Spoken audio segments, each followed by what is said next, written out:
What's going on, you guys? So check it right.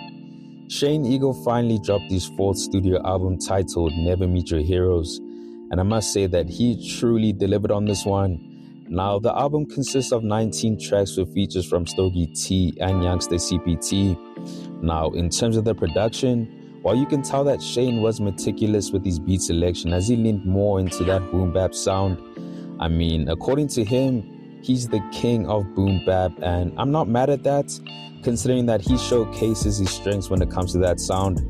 Now, the thing about Shane is that even though his raps might not be as technical and precise like A-Reese, or clean and well packaged like Nasty C, what he lacks in those aspects, he makes up for it being raw, uncut, and authentic. I mean, I hear a lot of people clowning him for his delivery on some of the records, and that he's not really witty because his verses don't contain multi-syllables or figures of speech. But it's like Shane has never really been that guy. If you've been listening to him attentively over the years, he's more concerned about conveying a message to his audience where the purpose is to feel instead of react, and I appreciate that. I mean, just listening to the album, you sort of understand why it took some time for him to drop this project, because it is filled with a lot of substance. You can tell that he took time to experience and reflect on life, and because of that, based on my interpretation, that's what Never Meet Your Heroes is all about. We grew up in our adolescence idolizing well-known figures who might disappoint us in the end, when in actual fact, the person you should be idolizing is yourself as well as God. I mean, Shane puts a lot of emphasis on his faith and belief on this album, where God is the only figure he looks up to, cutting ties with any idols he once held to a higher regard, allowing himself to channel all that energy of adulation into himself and becoming his own hero. Now, taking that into mind, right, I like how he starts off the album with Son of Yahweh, where he expresses feeling close to his dreams while staying focused and resisting negativity. He ignores gossip, draws motivation from faith and family, and commits to hard work and perseverance. Despite lacking a label, he's proud of his independent success, seeing it as all divine blessing. Now, when it comes to Ride Outs, I like how Shane managed to incorporate different references in relation to SA, giving the record that homegrown feel. I mean, he had lines like, "Fuck do you know about the big hole in Kimberly? Sent the biggest diamond, young eagle is still shimmering, nigga, still shimmering. Who the true inhabitants of this land? What you know about the Koi sand?" And then he also went on to say, "I was born in the golden era of 96, where Machiavelli was running this shit. Used to see Puck murals on the wall, used to think it was from Aldo's in the gang wars." Now, with that said, right, one thing about Shane is that he's caught a lot of flack from the hip-hop community, where the audience believes he's no longer part of the big three because his peers have surpassed him, or that his raps are mediocre and don't compare to the other niggas in the game, as well as a whole lot of hate in relation to his two previous albums. And on his record, Haters Heartbreak, he addresses his haters with lines like, "Don't need me a Grammy, it's only fake ones that don't understand me. It's goated emojis if you wanna at me, I'm taking my time. Ain't in a rush, way before Yachty, we knew that it's us. There's 15 minutes about to get cut, perfecting these records, they cannot be touched. Way out of reach where the hate cannot get to me." And then he also goes on to say, "Pulled up to the show and I seen dollar signs for my real friends, I might do it for free. Just check the stats, I got fans overseas. Did it, impressed, and I'm living my dreams. The screams ain't fun, the foreigns ain't fun. I might pull up and one back to the rich. I ain't gotta say that they know that I'm rich. Sold out shows when I hit zone 6. Even haters gonna be asking for pics. Tell them Young Eagle is back on his shit, nigga." So it definitely sounds like he penned this record with the chip on his shoulder. And I mean, I don't blame him. The nigga has received a lot of hate and criticism over these past few years. So this just sounded like he was doubling down on the way he moves, not giving a care to what a hater thinks of him. Now, on Lil D, we can hear Shane tap into his storytelling capabilities, where this is a heartfelt record that speaks on one of his closest friends named Lil D. I mean, Shane reflects on their childhood friendship, recalling their dreams, innocence, and how their lives diverged. While Shane stayed focused on music, D got caught up in crime and ended up in prison. Visiting him years later, Shane feels both sadness and hope, recognizing how circumstance and pressure shaped their past and how easily things could have gone differently. Now on Afrocomb, we have Shane getting vulnerable once again, where he reveals that he grew up having childhood trauma because he felt like he never received the right amount of love from his mother. Now he acknowledges that he can't blame her for her absence because she had to deal with her own trauma of losing her father at the age of 16 because unfortunately he took his own life. He then closes the verse by asking the Lord to free her from her bondages so they can all move on. Now the song also captures the essence of the album artwork, where we see Shane as a hand-drawn pencil sketch where he's got an Afrocomb stuck inside his head. Now in the record we can hear Shane speak on themes of healing, inner growth, and breaking generational cycles. He speaks about finding love even in broken homes, rising above negativity, uplifting his community, and protecting the next generation. Throughout the verses, he emphasizes soul work, self-expression, family roots, and cutting off harmful relationships so he can regrow stronger, just like fresh roots, like Afrocombs, symbolizing identity and cultural grounding. Now when it comes to the sketch, the Afro reference repeatedly in the song visually represents roots, heritage, and self-identity, reinforcing the message of rediscovering and strengthening one's foundation. I mean, in essence, the Afrocomb symbolizes heritage, pride, healing, and regrowth, echoing the song's message about rebuilding yourself, reconnecting to your roots, and uplifting your people. Now, with that said, I just want to speed run through some of my standout records from the album so this video isn't too long. Starting off with Arrival and Outraged, where Shane enlisted 2 times Grammy-nominated producer Kate the Great for the production. Now, both these records have that 90s New York feel to them in terms of the sound. And I mean, they really showcase Shane's ability of really rapping when he wants to. For me, these 2 records were his best performances in terms of his lyrical ability, which is why I still hold him to a high regard. Now, in terms of what he was talking about, on Arrival, he speaks on his struggle with identity, being mixed-raced, and feeling misunderstood while moving between privilege and hardship. He speaks on witnessing violence, poverty, and betrayal around him, rejecting fake personas in the rap game, and calling out those who sell out their people. Despite pain like losing his sister, he anchors himself in faith, resilience, and the birth of his daughter, finding hope and purpose through the chaos. Now, when it comes to Outraged, you can tell that Shane approached this record with more of an aggressive tone, considering that he was getting his shit off. I mean, he first starts off by stating that he's tired of all the J. Cole comparisons and that he's from the motherland, insinuating that he's his own person and shouldn't have to be compared or mentioned with individuals who were once his role models. Now, obviously, that ties in with the explanation of the album title that we discussed earlier, but it also has me wondering if Shane didn't approve of the way Cole handled himself during the battle last year, because I'm actually curious as to what he thinks about how things transpired for Cole and him apologizing for dropping 7-Minute Drill. But anyways, he also asserts his power, originality, and spiritual purpose, blending bravado with a sense of destiny and self-awareness. He criticizes labels, superficial rap culture, and materialism while elevating himself as someone guided by faith, inner lights, and unique talent. Now, across both verses, he positions himself as unmatched, unstoppable, and beyond comparison, rapping with pride, clarity, and a mission larger than fame. Now, with that said, I also found the following lines interesting when Shane said the following: "Snatch a chain from your neck and see that it ain't worth shit. Niggas still at Icebox talking about black diamonds and don't know what our ancestors had to go through to find them." Now, hearing those lines, right, the only rapper that comes to mind is Blackie, considering that he was at Icebox for some of his jewelry.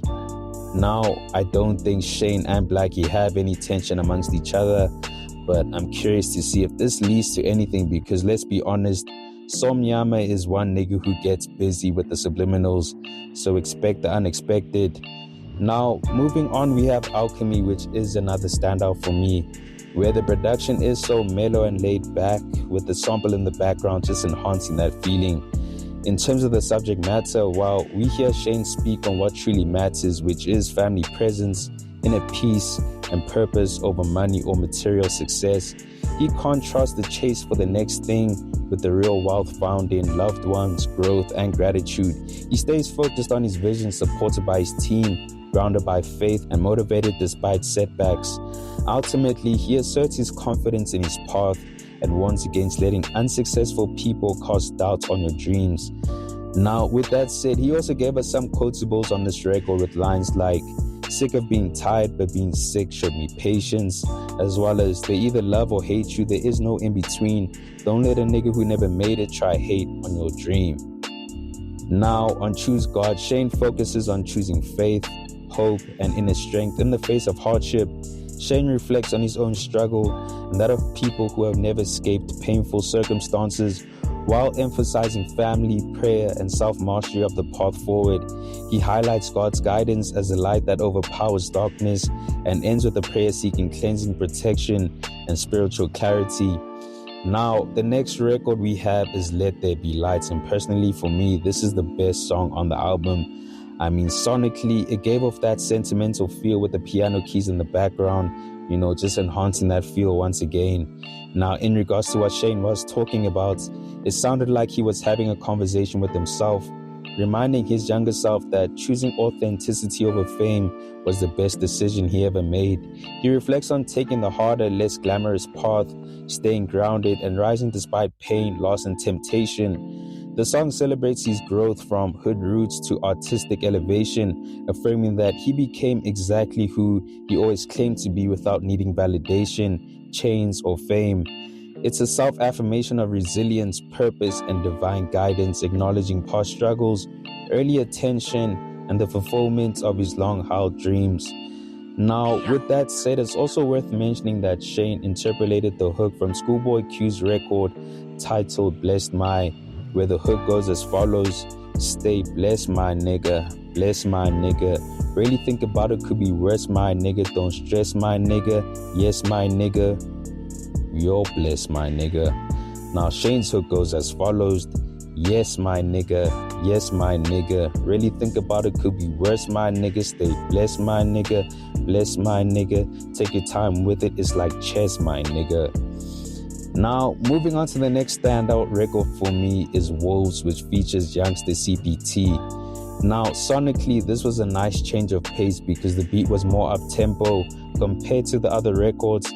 I mean, it was more on that trap side with those 808s knocking in the background, so this was easily a standout. Now, for the most part, Shane was talking his shit on this one, where he doesn't really feel like anyone competes with him. But there were some lines on the record that caught my attention when he said the following: "And I kill this rap shit again, there's nothing to see. Who the one that showed niggas we can tour overseas? Who the one that showed niggas we can tour the veil of keeping it real?" Now, once again, more shots at Blackie. Now, if you guys don't remember, sometime after Somnyama signed a deal with Def Jam, he went on tour with Bass from Dreamville, and he also went on a European tour with Earth Gang. So Shane is making it known that he paved the way for niggas, which I'm confused by, because why does Shane keep on targeting Blackie?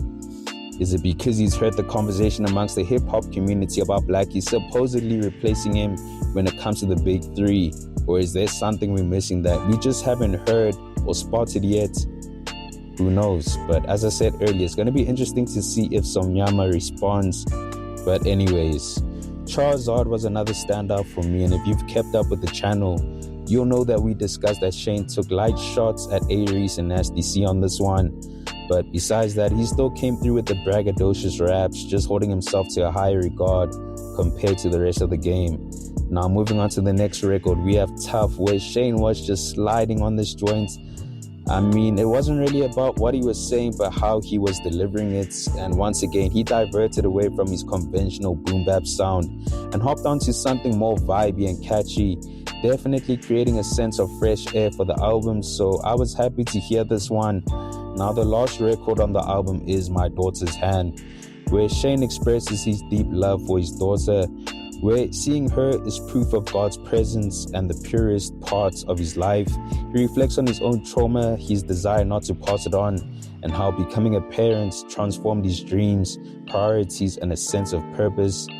I mean, the song celebrates their sacred bond, his gratitude, and the peace she brings him. So another heartfelt record from Shane, and I find it really admirable that we're having more of these young men showcase being present fathers in a positive light. I think society could do more of that. Now, I just want to discuss a few things before we close off the video, starting off with the audio piece that we heard in the intro.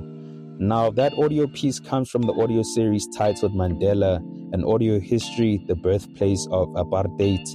So it's a documentary style audio series that uses archival audio recordings, speeches, and news reports to tell the story of the earlier years of apartheid in SA. Now, the first part covers how apartheid was institutionalized by the National Party, how racial segregation was justified, and how white economic and political power was consolidated. Now, the specific segment that Shane had in the intro highlights Johannesburg as a city of gold, showing how its wealth was deeply tied to mining and how that economic engine was built on racial inequality. The newsreel style narration helped set up the economic foundation for apartheid, demonstrating that much of the city's wealth was generated through exploitation, which underpinned institutionalized segregation. So to tie all of this together, right, the Golden City transcript glorifies Johannesburg's wealth while ignoring that it was built on apartheid-era exploitation of black people, whereas the Afrocomb on the cover symbolizes black pride, heritage, and resistance to that very system. Together, they show the contrast between a city enriched by black labor, but erasing black identity, and a cultural symbol that reclaims identity, power, and dignity, aligning with modern black consciousness and themes found in the album. Now, another thing I want us to discuss is the many shots that Shane aimed towards Von Theo. Now, if you guys don't remember, Shane and Von used to work together during the Yellow and Dark Moon Flower days, where Von would pretty much manage Shane, but unfortunately their working relationship came to an end. And it definitely seemed like things ended on a sour note. Now, that clearly seems to be the case because, as I said, Shane took a lot of shots at Von, starting with Ride Outs, where he said the following: "I had a homie, we started this music shit together. Couldn't see that he was a Judas just to go out and get some cheddar. Now this wicked music industry controls his soul. Couldn't see that everything that glitters ain't gold. That boy ain't got a real bone in his body, he a GMO. I could turn this shit to a documentary like HBO." Now on Afrocomb, he goes on to say, "I'm starting to feel like it's not love, you lied to me. I always knew I'd be on top again, don't come back crying to me. It's fuck everybody since the world don't owe you nothing. Cause you could be brothers and end up like distant cousins. But thank God my blood ain't running through your veins and I could cut you off and start to regrow." And then on Arrival, he says the following: "No fake record execs around me, they all got expelled and yet they still playing victim, doing some public appeal." Now, lastly on Tough, he also says, "Them niggas got a record label, they ain't got no shit. Should have signed my shadow and y'all niggas would have had more hits. Let's keep it real, who dropped them timeless albums like I do? I'm jumping over these niggas like I got Nike shoe." So, what do I even say, guys? It's clear that Shane doesn't fuck with Von at all. And funny enough, he's not the only artist that feels that way about him.